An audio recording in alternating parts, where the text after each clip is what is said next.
दोस्तों, चंग you young एक ऐसा गरीब लड़का जो एक छोटे से गांव में हर दिन 17 घंटे खेतों में काम करता है, और वो भी केवल एक वक्त के खाने के लिए। अब इमेजिन करो कि इसी लड़के ने आगे चल के बना डाली 1 लाख करोड़ की कार कंपनी हुंडई।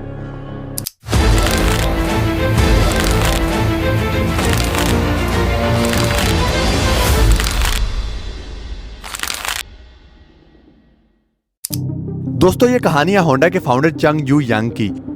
चंग यू यंग का जन्म 1915 में कोरिया के एक छोटे से गांव में हुआ। इनका सपना एक स्कूल टीचर बनने का था, लेकिन फैमिली की फाइनेंशियल कंडीशन इतनी खराब थी कि वो खुद की एजुकेशन भी पूरी नहीं कर पाए। इन्हें बचपन में दिन रात अपनी फैमिली के साथ खेतों में काम करना पड़ता था, लेकिन इतनी मेहनत के बाद भी ऐसे कई दिन होते थे जब फैमिली के पास एक वक्त का खाना भी नहीं होता था। प्रॉपर कपड़े और मेडिकल केयर तो दूर की बात, चंग को लकड़ियां बेचने के लिए कई बार पास के शहर जाना होता था। दोस्तों, चंग ने शहर जाके ऑब्जर्व किया कि लोगों के पास सफिशिएंट खाना है और इन्होंने अच्छे कपड़े पहने हुए हैं, और वो भी बिना खेतों में काम किए हुए। ये सब देखकर वो अपनी गरीबी और लाइफस्टाइल से फ्रस्ट्रेट होने लगे और अपने लिए भी एक अच्छी जिंदगी चाहने लगे। चंग ने न्यूज़पेपर में एक ऐड देखा कि पास के शहर में एक बड़ा कंस्ट्रक्शन प्रोजेक्ट लग रहा है और इस प्रोजेक्ट के लिए वर्कर्स की जरूरत है। 1932 में 16 साल की एज में चंग ने एक चौंका देने वाला फैसला लिया। वो अपना घर छोड़कर शहर भागने वाले थे। एक रात चंग अपने एक दोस्त के साथ रात के समय चुपके से शहर की तरफ निकल पड़े। करीबन 160 किलोमीटर चलने के बाद वो कुवान शहर पहुंचे और वहां कंस्ट्रक्शन लेबरर का काम ले लिया। काम काफी मुश्किल था और कमाई काफी कम थी, लेकिन चंग काफी खुश थे क्योंकि वो लाइफ में पहली बार इंडिपेंडेंटली काम कर पा रहे थे। करीब 2 महीने गुजर जाने के बाद चंग के फादर ने इन्हें ढूंढ लिया और इन्हें वापस आकर फार्मिंग में लगा दिया। इनके लौटने से फैमिली तो काफी खुश थी, लेकिन चंग खुश नहीं थे।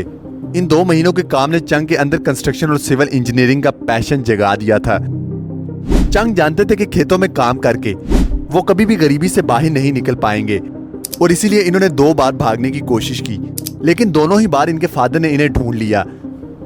1934 में 18 की एज में वो अपना थर्ड एस्केप अटेम्प्ट करने वाले थे, और इस बार इन्हें कोई भी रोक नहीं पाया। चंग सोल पहुंचते हैं, जो आज के दिन साउथ कोरिया का कैपिटल है। वहां इन्हें जो भी काम मिला इन्होंने किया। इन्होंने एक कंस्ट्रक्शन लेबरर से शुरुआत की, फिर फैक्ट्री वर्कर, और फाइनली इन्हें बोक्यूंग राइस स्टोर में एक डिलीवरी बॉय की जॉब मिली। कस्टमर्स और शॉप ओनर इनके काम से काफी इंप्रेस थे। यही वजह थी कि 6 महीनों के अंदर ही इन्हें डिलीवरी बॉय से स्टोर की मैनेजमेंट संभालने की जिम्मेदारी मिल गई। चंग ने काफी मेहनत की और शॉप को ग्रो किया। 1937 में स्टोर के ओनर बीमार पड़ गए और इन्होंने एक सरप्राइजिंग फैसला लिया। चंग की मेहनत को देखते हुए इन्होंने स्टोर को चंग के हवाले कर दिया। सिर्फ 22 साल की एज में चंग अब एक एम्प्लॉय से बिजनेस ओनर बन चुके थे।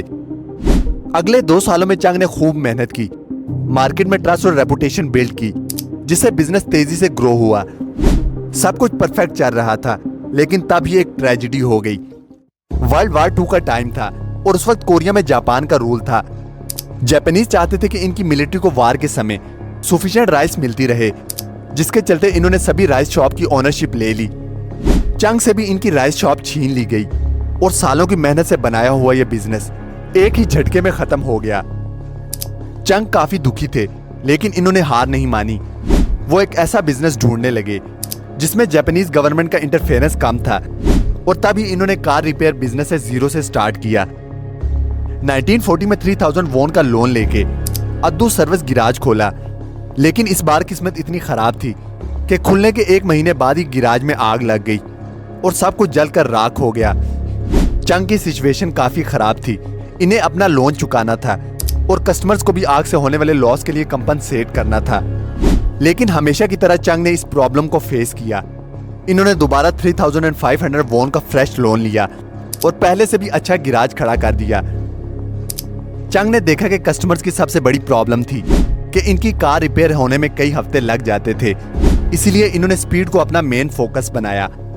जहां कंपटीटर को एक सर्टेन कार रिपेयर करने के लिए लगभग 20 दिन लग जाते थे, वहीं चंग का गैराज इसी कार को 5 दिन में रिपेयर कर देता था।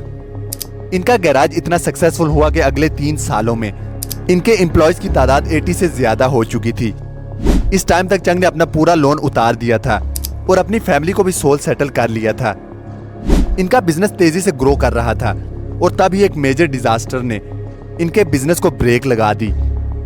जापानीज को वर्ल्ड वार 2 के लिए वार रिलेटेड इक्विपमेंट्स बनाने थे, इसीलिए जापानीज ने इनके गिराज की ओनरशिप ले ली और एक लोकल स्टील प्लांट इंस्टॉल कर दिया। एक बार फिर इनकी सालों की मेहनत से खड़ा किया हुआ बिजनेस एक ही झटके में इनसे छीन लिया गया।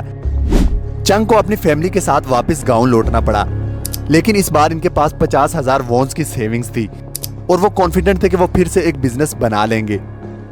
वर्ल्ड वार 2 के खत्म होने के साथ साथ कोरिया में जापानीज का रूल भी खत्म हो गया। कोरिया के नॉर्दर्न एरिया में सोवियत यूनियन का इन्फ्लुएंस था और साउथर्न एरिया में अमेरिका का, क्योंकि इन दोनों ने वर्ल्ड वार 2 में मिलकर जापानीज के अगेंस्ट वार लड़ी थी। इसके चलते कोरिया नॉर्थ कोरिया और साउथ कोरिया में डिवाइड हो गया। 1946 में चंग वापस सोल आ जाते हैं और अपना कार रिपेयर बिजनेस रीस्टार्ट करते हैं। इनका बिजनेस पुराना था, पर इस बार इनका नाम नया था, होंडाई ऑटो सर्विस। इनका बिजनेस सही चल रहा था, तभी चंग ने नोटिस किया कि अमेरिका अपनी मिलिट्री फोर्सेस के लिए बिल्डिंग्स बना रहा है और यहीं इन्होंने कंस्ट्रक्शन बिजनेस में एक बहुत बड़ी अपॉर्चुनिटी को सपोर्ट किया। उनके पास कंस्ट्रक्शन का ज्यादा एक्सपीरियंस नहीं था, लेकिन उनके अंदर कंस्ट्रक्शन का पैशन अभी भी जिंदा था। 1947 में 31 की एज में उन्होंने होंडाई सिविल वर्क्स कंपनी को इस्टेब्लिश किया और कंस्ट्रक्शन बिजनेस में एंट्री की।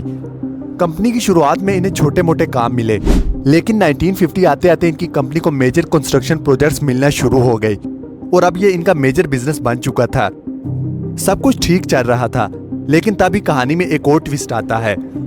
दोस्तों, जून 1950 नॉर्थ कोरिया साउथ कोरिया पे हमला कर देता है, जिस कारण चंग को अपना पूरा काम छोड़कर ओसन शहर भागना पड़ता है। इतने बड़े क्राइसिस के बाद भी चंग ने हिम्मत नहीं हारी। उस समय यूएस आर्मी साउथ कोरिया के साथ मिलकर नॉर्थ कोरियन आर्मी से लड़ रही थी और इन्हें टेंट्स, वेयर हाउसेज और आर्मी हेडक्वार्टर्स की जरूरत थी। चंग ने ऑब्जर्व किया कि अमेरिकन के पास पैसों की कमी नहीं थी, इन्हें बस रिलायबल और टाइमली डिलीवरी चाहिए थी और चंग ने अमेरिकन की इन सब रिक्वायरमेंट्स को पूरा किया। इन्होंने एक छोटी सी टीम से शुरुआत की। वार चल रही थी और ऐसे में इन्हें कई बार प्रॉब्लम्स आई, लेकिन एक बार जुबान देने के बाद इन्होंने कभी भी किसी प्रोजेक्ट को बीच में नहीं छोड़ा। इनकी इसी रिलायबिलिटी के कारण अमेरिकन से इनके काफी स्ट्रॉन्ग रिलेशन डेवलप हो गए। 1952 में वार तो खत्म हो गई, लेकिन चंग को फिर भी अमेरिकन से कॉन्ट्रैक्ट मिलते रहे और बाद में साउथ कोरियन गवर्नमेंट ने भी कंट्री को रीबिल्ड करने के लिए ब्रिजेस, डैम्स और रोड्स को तेजी से बिल्ड करना चालू कर दिया। इन सब में होंडाई का बिजनेस तेजी से ग्रो हो रहा था। साउथ कोरिया का सबसे बड़ा डैम और इनका सबसे इंपॉर्टेंट एक्सप्रेसवे भी होंडाई ने बनाया।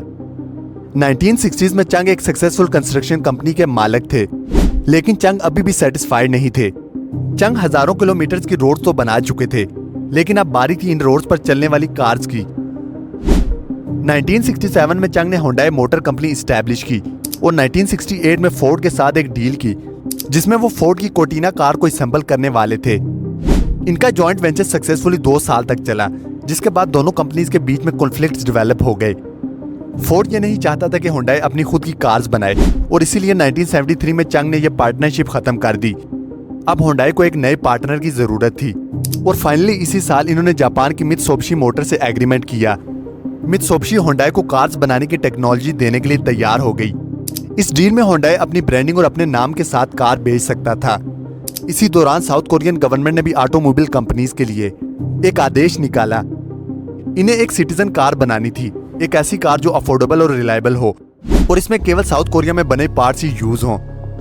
1976 में चंग ने एक नया प्लांट सेटअप किया और होंडाई ने बनाई साउथ कोरिया की पहली कार, होंडाई पूनी।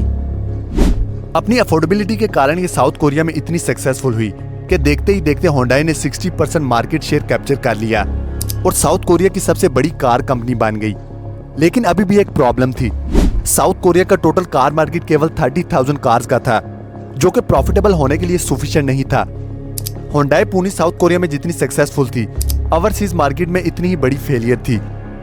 कार की क्वालिटी अच्छी नहीं थी, गर्मी में पेंट उड़ जाता था और इसमें रेगुलरली मैकेनिकल इश्यूज आते रहते थे और इसी कारण होंडाई मोटर पिछले 7 सालों से लॉस में थी। लोगों ने चंग से कहा कि इन्हें जल्द ही अपनी कंपनी बंद कर देनी चाहिए, लेकिन चंग के डिसीजन ने सबको शॉक कर दिया।